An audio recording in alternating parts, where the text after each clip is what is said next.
ये जो लोकतांत्रिक पर्व है इसका मालिक होता है देवतुल्य जनता। और नीतीश द्विवेदी कोई वादा नहीं किया। अगर नीतीश द्विवेदी महाराज को जिला बनाना चाहते हैं तो ये नीतीश द्विवेदी का नहीं है, ये नीतीश द्विवेदी का जनता का है। जनता का पुकार है कि महाराजगंज जिला बने।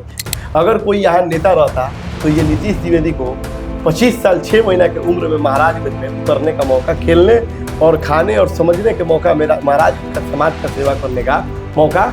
हो सकता है कि कोई ऐसा जगह होगा जहां मैं फंसूंगा, लेकिन बिना सोचे समझे आके मैं पैर पे गिरूंगा तो आप मुझे आशीर्वाद दीजिएगा, ना कि ये कहिएगा कि नहीं। कोई लोग ऐसे हैं जो बदतमीज है, उनका मर्दा है कि उनका मर्यादा ये है, उनका संस्कार ये है कि हम राकेश जी को खरीद सकते हैं, हम फलाना आदमी को खरीद सकते हैं। आप अगर ऐसा उन लोग का सोच नहीं रहता तो मैं बाहरी भीतरी यहाँ करने नहीं आया।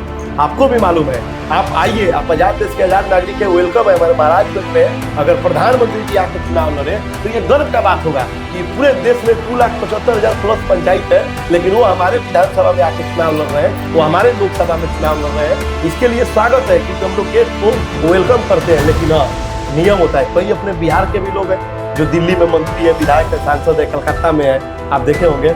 आप आते कब आते?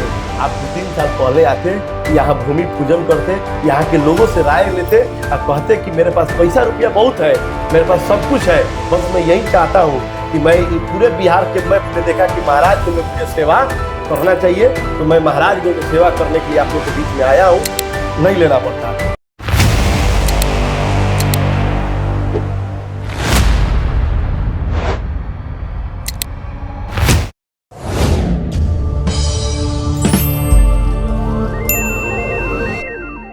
नमस्कार, द देसी अड्डा पर आपका स्वागत है। मैं हूं राकेश तिवारी।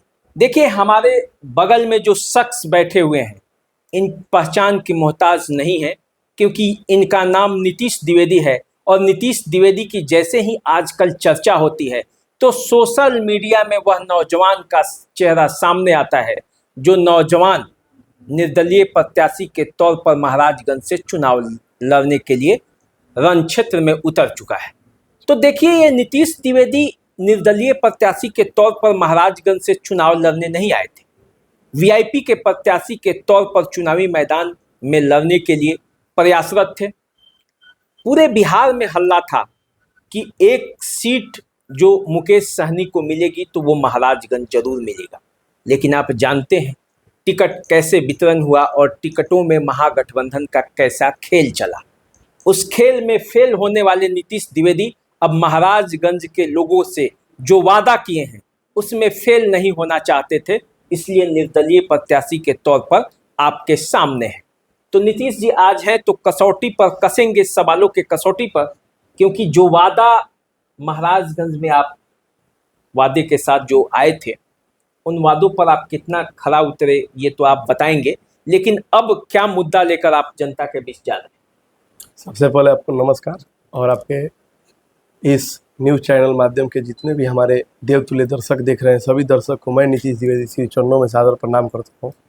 देखिए, सच्चाई ये है कि मैं राजनीतिक यात्रा जब करने आया महाराजगंज में तो मैं किसी पार्टी के, चाहे किसी, बोला जाता है कि एक होता है ना कि किसी के पिताजी विधायक थे, मंत्री थे, सांसद थे, तो उन्हीं का परंपरा को चला रहे हैं। नहीं, मैं खुद से ये सोचा कि मैं महाराजगंज का सेवा करना चाहता हूं। और आप देखे होंगे मैं कई बार यात्रा किया, कई बार कॉन्फ्रेंस किया, लेकिन किसी कॉन्फ्रेंस में ये नहीं बोला होगा मैं कि पटना से अगर सरकार बनेगा तो पटना से 2,500 रुपया आ रहा है उसको 5,000 हम दिलवा देंगे, 5 किलो चावल आ रहा है उसको 10 किलो। मेरा मुद्दा पहले भी वही था।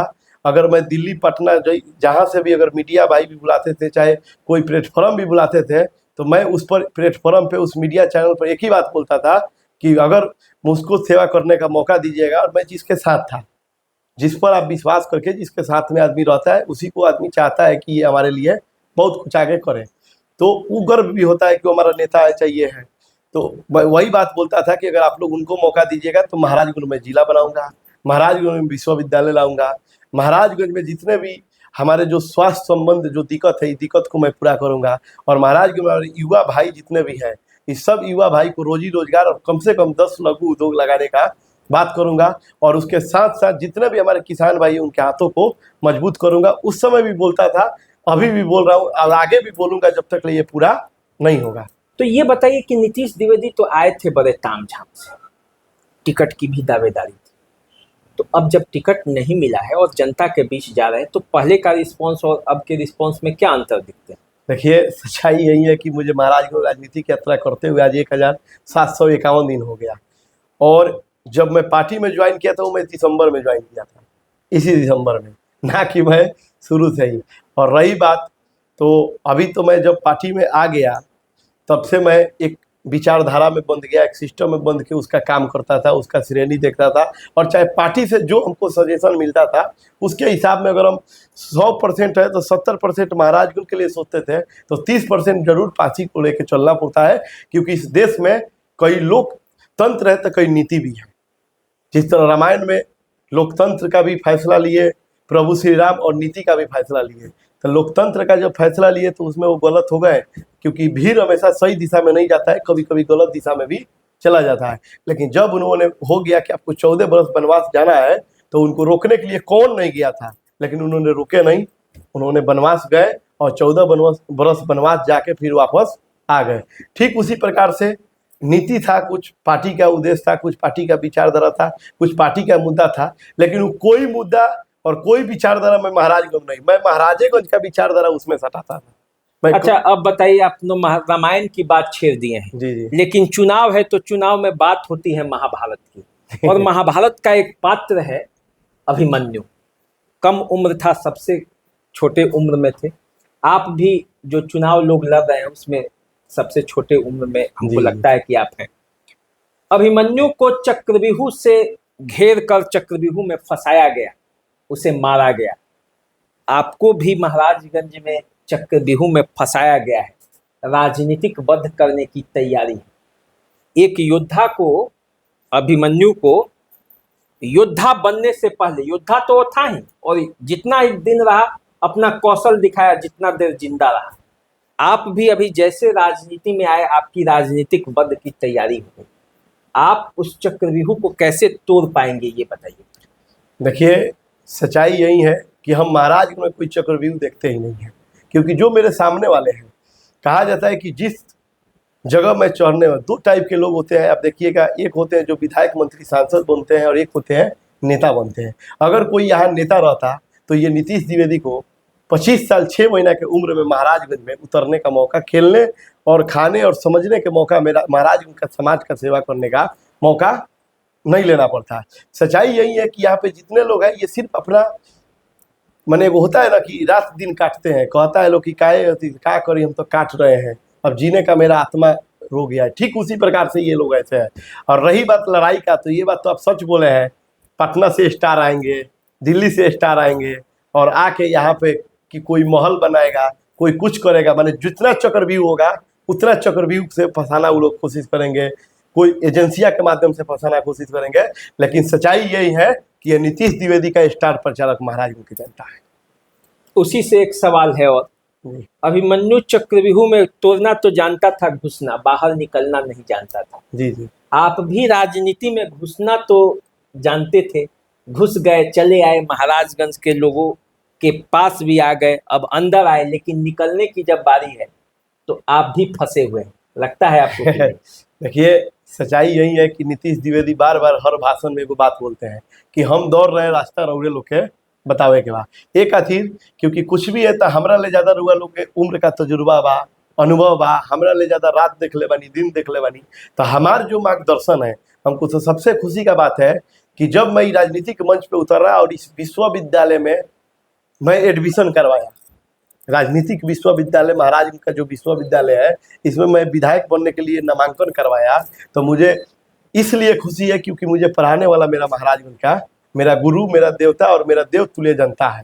तो मेरे साथ जनता है, तो इसको बोला ही जाता है जनता, सब जानो था कि कैसन बा। और खुशी के बात है कि मुझे चुनने वाला मेरा जज भी मेरा जनता ही रहेगा। तो ये सच्चाई है कि उन लोग का आशीर्वाद मेरे पे बना है, और उन लोग का जो आशीर्वाद है कि मात्र एक 25 साल के लड़का, ना किसी इसका बाबूजी ना विधायक थे, ना सांसद थे, ना मंत्री थे, ना कोई ऐसा बैकग्राउंड था, ना कोई ऐसा सिस्टम था और सच्चाई है। अपने महाभारत का बात किया है तो राजनीतिक महाभारत से ही होता है, ये सच है। लेकिन ये सब कुछ होने के बाद मेरे लिए ये नहीं लगता है कि मेरे लिए बहुत बड़ा लड़ाई है। मेरे लिए आज अगर बता दूं, अगर 5,000 भी नीतीश द्विवेदी को वोट मिलेगा ना, तो नीतीश द्विवेदी के सामने जितने लोग लड़ रहे हैं वो नीतीश द्विवेदी के उम्र में कोई डबल है, कोई 10 साल बड़े हैं, कोई कम से कम 15 साल बड़े हैं, कोई 20 साल बड़े हैं, इस टाइप के लोग हैं। तो अगर 5,000 भी वोट नीतीश द्विवेदी को मिलेगा तो नीतीश द्विवेदी संतुष्ट है, क्योंकि कम से कम 25 साल की उम्र में 5,000 लोग का भी विश्वास नीतीश द्विवेदी जीते हैं और वो लोग जीते नहीं थे। नहीं, तो इसका मतलब तो ये हुआ कि नीतीश द्विवेदी हार मान गए, अभी 5,000 पर चले आए। जो दावा करते थे लाख वोट लाने का, वो 5,000 पर अभी चुनाव के अभी शुरू भी नहीं हुआ है देखा जाए तो एक तरह से, तो 5,000 पर आ गए। तो इसका मतलब कि कहीं ना कहीं से आपको लगता है कि आपके लोग जो थे साथ छोड़ रहे हैं। देखिए, कोई भी बात का उदाहरण होता है। मैंने एक उदाहरण दिखाया, मैंने ये देखिए लड़ाई के एक बात आपने पूछा कि आखिर में ऐसा इन लोग के सामने कैसे, मैं इन लोग का पर्चे अपने पर्चे से जोड़ा। और रही बात लड़ाई का, तो मैं बार बार बोल रहा हूँ कि मेरा तो जनता ही मालिक है। ठीक है, हो सकता है 2 जगह हाजिरी लगता है, एक हाजिरी लगता है पटना और एक हाजिरी लगता है महाराजगंज। ठीक है, मैं मानता हूँ कि वहाँ का हाजिरी में जिस हिसाब से लगना चाहिए, जिस हिसाब से हर विषय को अटेंड करना चाहिए, उस टाइप के हम अटेंड नहीं कर पाए, वो हाजिरी मेरा नहीं लग पाया। लेकिन सच्चाई यही है, आप देखते हैं उस दिवाली के पर्व में सबसे ज़्यादा बिक्री पटाखा का होता है, खूब पटाखा छूटता है। उस दीपावली में सबसे ज़्यादा बिक्री दिया का होता है, मरकरी का होता है, जो आजकल हम लोग मरकरी लगाते हैं, चाइनीज बल्ब, एक से एक खाना बनता है, एक से एक मिठाई बिक्री होता है, सारी चीज़ होता है। लेकिन ओरिजिनल दिवाली किसके चलते मनाया जाता है? कुछ लोग बोलते हैं कि प्रभु श्री राम लौट के आए हैं उनके खुशी में, और कुछ लोग बोलते हैं कि गणेश जी और लक्ष्मी जी उसका देवी देवता है इसलिए। ठीक इसी प्रकार से ये जो लोकतांत्रिक हम लोग का महापर्व मनने जा रहा है इस बार बिहार में, कुछ भी होगा, खूब लोग टिकट लेके आएंगे, खूब वहाँ टिकट का लेन देन होगा। देखिएगा समय मैंने देखिए कैसा है, अभी हमारा जनता जाके वहाँ बोलती थी कि मुझे यही नेता को आप टिकट दीजिए, वहाँ जाके लेटती थी। और अब समय ऐसा आ गया है कि वो लोग अपना एसी के रूम छोड़ के यहाँ आएगा कि मेरा पूरा सभा है, मैं एकदम तरस रहा हूँ, मैं आप लोग के हाथ जोड़ रहा हूँ। मैंने कहा जाता है ना कि जैसे को तैसे, इस टाइप का इन लोग का सिस्टम है। तो मैं इसलिए खुश हूँ कि सच्चाई यही है कि ये जो लोकतांत्रिक पर्व है इसका मालिक होता है देवतुल्य जनता। और नीतीश द्विवेदी कोई वादा नहीं किया। अगर नीतीश द्विवेदी महाराज को जिला बनाना चाहते हैं तो ये नीतीश द्विवेदी का नहीं है, ये नीतीश द्विवेदी का जनता का है। जनता का पुकार है कि महाराजगंज जिला बने।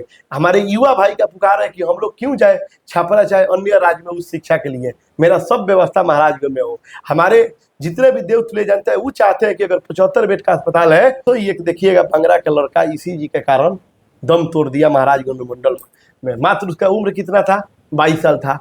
लेकिन आप बताइए कि यहाँ पे सांसद भी है, विधायक भी है, मंत्री भी है, यहीं के स्वास्थ्य मंत्री हैं। मैंने देखिए उसके बावजूद भी ऐसा काम देखने को मिला। तो आप कैसे इन लोग को बोलिएगा? आपको तो शर्म लगता है इन लोग को नेता बोलने में, क्योंकि नेता एक ऐसा पोस्ट है। डॉक्टर राजेंद्र बाबू नेता है, आज मानवता के अग्रदूत है। कई ऐसा लोग है देश में जो डॉक्टर राजेंद्र बाबू बनना चाहता है। लोक नायक जयप्रकाश नारायण जी लोग मानवता के अग्रदूत है। इन लोग का समीकरण बनाया हुआ लोग अपना माइंड पे लगाते हैं। लेकिन ये लोग को क्या उद्देश्य, कौन चाहता है कि इन लोग के जैसा मंत्री बने? आप बताइए ना, कोई नहीं चाहता है। अच्छा एक बात बताइए, लोग ये कहते हैं मतलब कि नीतीश द्विवेदी आए हैं, भौकाल लेके आए हैं, नौजवानों को लाए हैं, रखे हैं, सोशल मीडिया मैनेजमेंट कर लिए, जमीन पे पकड़ नहीं है। तो इस सोशल मीडिया मैनेजमेंट से काम चलेगा, जमीन पर कितना है? देखिए सच्चाई तो ये है कि कहने वाला आदमी क्या क्या नहीं कहता है। अब आप बताइए, कई लोग अभी हमसे तो बोल रहा था, लोग अभी हम उद्घाटन कर रहे थे वहाँ पे कि बड़ा बड़ा गाड़ी वाला लोग आया है, बड़ा बड़ा सिस्टम वाला है। तो हम लोग को कह रहे हैं कि आप लोग भी मैनेज कर ना लीजिए जी। कहा आप लोग भी आज़ाद देश के आज़ाद नागरिक है, मैनेज कर लीजिए अगर हो जाए तो। सच्चाई यही है कि कहा गया है कि संघर्षों के साय पे इतिहास हमारा फलता है, जिस ओर जवानी चलता है उस ओर जमाना चलता है। ये इतिहास से चलते आ रहा है। और रही बात अगर हम मेहनत, आप भी हमारे राकेश भैया है, मैंने आया आपके पैर छू के प्रणाम किया, क्योंकि कुछ नहीं है तो हमसे आप उम्र का तजुर्बा है, आप हमारे लिए एक श्रेष्ठ है, एक अभिभावक है। हो सकता है कि कहीं ऐसा जगह होगा जहां मैं फंसूंगा, लेकिन बिना सोचे समझे आके मैं पैर पे गिरूंगा, तो आप मुझे आशीर्वाद दीजिएगा, ना कि ये कहिएगा कि नहीं। कई लोग ऐसे हैं जो बदतमीज है, उनका मर्दा है ऐसी, उनका मर्यादा ये है, उनका संस्कार ये है कि हम राकेश जी को खरीद सकते हैं, हम फलाना आदमी को खरीद सकते हैं। आप अगर ऐसा उन लोग का सोच नहीं रहता तो मैं बाहरी भीतरी यहाँ करने नहीं आया हूँ। आपको भी मालूम है। आप आइए, आप आजाद देश के आजाद नागरिक है, वेलकम है। हमारे महाराजगंज में अगर प्रधानमंत्री जी आकर चुनाव लड़े तो ये गर्व का बात होगा कि पूरे देश में 2,75,000 प्लस पंचायत है, लेकिन वो हमारे विधानसभा में आके चुनाव लड़ रहे हैं, वो हमारे लोकसभा में चुनाव लड़ रहे हैं। इसके लिए स्वागत है, क्योंकि हम लोग गेस्ट को वेलकम करते हैं। लेकिन हाँ, नियम होता है। कई अपने बिहार के भी लोग हैं जो दिल्ली में मंत्री है, विधायक है, सांसद है, कलकत्ता में है, आप देखे होंगे। आप आते, कब आते? आप 2-3 साल पहले आते, यहाँ भूमि पूजन करते, यहाँ के लोगों से राय लेते और कहते कि मेरे पास पैसा रुपया बहुत है, मेरे पास सब कुछ है, बस मैं यही चाहता हूँ कि मैं पूरे बिहार के मैप में देखा कि महाराजगंज में मुझे सेवा करना चाहिए, तो मैं महाराजगंज में सेवा करने के लिए आप लोग के बीच में आया हूँ। और सच्चाई है कि ये लोकतांत्रिक देश में कोई समाज का सेवा करता है तो उसको लोकतांत्रिक मंच पे, राजनीतिक मंच पे जरूर उतरना होता है। तब आप उतरते तो ये नीतीश द्विवेदी को भी इतना ही कम उम्र में यहाँ नहीं आने का जरूरत था। लेकिन आपने किया क्या? तो चुनाव आने के पहले, जब सब लोग जाना कि भाई चुनाव आएगा, तो उसके पहले अपने आके यहाँ पे अपने जमौरा लगाया। आपको अभी एक से एक बात सुनने में भी, आप आज आए हैं पटना से, अभी आप घूमिए, हमसे ज़्यादा आपका लोभी है यहाँ पे, जो एक एक बात पता चलता है। क्योंकि आप कुछ भी है तो हमसे बड़े हैं, रिलेशन भी है, सारी चीज़ में आप बड़े हैं। कभी मैंने कुछ भी है तो हम छोटे हैं, आप बड़े हैं, जमीन आसमान का फर्क है।